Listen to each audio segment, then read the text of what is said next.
My stepbrother Ivan texted me at 2 a.m. A photo of my mom outside a stranger's house.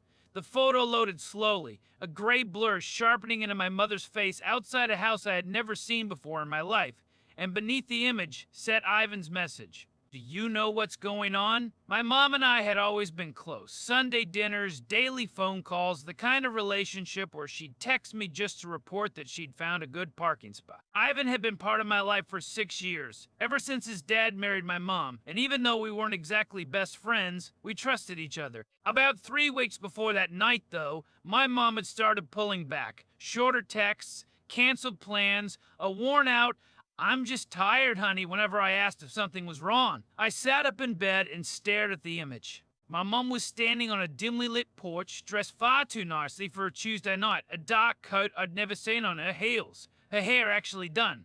And she wasn't alone. Just barely visible at the edge of the frame was a man's hand resting on the small of her back. It was not my stepdad's hand. I know his hands. I called Ivan immediately, and he picked up on the first ring, which told me he'd been sitting there waiting for exactly that. He said he was driving home from a late work shift when he spotted her, some quiet, tree-lined street on the east side of town, 45 minutes from where she lived. He thought he was seeing things. He circled the block. He wasn't seeing things. I asked him to send me the full address. While I waited, I scrolled back to my mom's last text to me from that same evening, 9:06 p.m. "Early night for me, sweetheart. Talk tomorrow." My chest went tight. The address Ivan sent matched a property registered under a name I had never once heard in my entire life. No connection to anyone in my family, no mutual contact, nothing.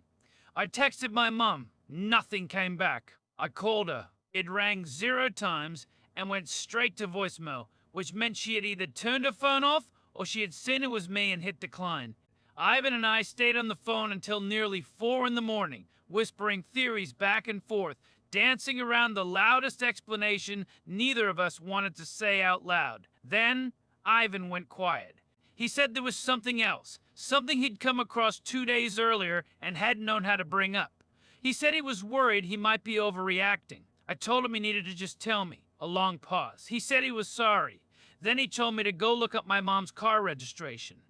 I pulled up the registration online with shaking hands, and the moment the address field loaded on the screen, every theory I'd built that night fell apart, because the address on file wasn't my mom's. It was mine. Follow me right now so you don't miss what I found in part 2.